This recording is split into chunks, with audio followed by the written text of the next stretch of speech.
Hi hello readers. நான் இப்போ உங்களுக்கு எந்த டேர்ம் கொண்டு வந்திருக்கேன்னா அக்வசேஷன் அப்படின்ற இஎல்டி டேர்ம் பற்றி தான் நம்ம இப்போ பார்க்க போகிறோம். இது மாதிரியான இங்கிலீஷ் டேர்ம்ஸ் உங்களுக்கு வேணும் அப்படின்னா கண்டிப்பாக என்னோட சேனலை சப்ஸ்கிரைப் பண்ணிக்கோங்க. மறக்காமல் இன்ஸ்டாவில் ஃபாலோ பண்ணாதுங்க, ஃபாலோ பண்ணிக்கோங்க.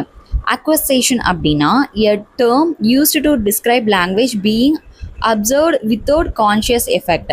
அதாவது இதில் என்ன சொல்ல வராங்க அப்படின்னா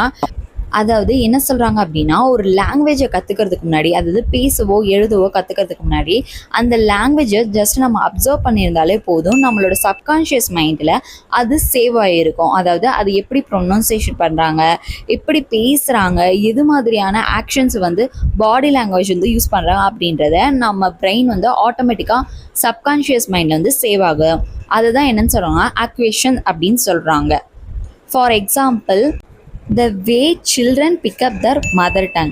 அதாவது குழந்தைங்க அப்சர்வ் பண்ணி, நம்ம பேசுறதை அப்சர்வ் பண்ணியோ நம்ம பாடி லாங்குவேஜ் அப்சர்வ் பண்ணி தான் அவங்க பேச கற்றுக்குறாங்க. ஓரளவுக்கு 2 இயர்ஸ்லையோ இல்லை 3 இயர்ஸ்லையோ அதிகமான தமிழ் வேர்ட்ஸ் யூஸ் பண்ண ஆரம்பிச்சிருவாங்க. சப்போஸ் நம்ம அமெரிக்காவில் பிறந்திருந்தோம் அப்படின்னா நம்மளுக்கு இங்கிலீஷ் செகண்ட் லாங்குவேஜ் கிடையாது, இங்கிலீஷ் தான் மெயின் லாங்குவேஜாக இருந்திருக்கும். நம்ம ஈஸியாகவே ப்ரொனன்சியேஷன் பண்ண கற்றுருப்போம்.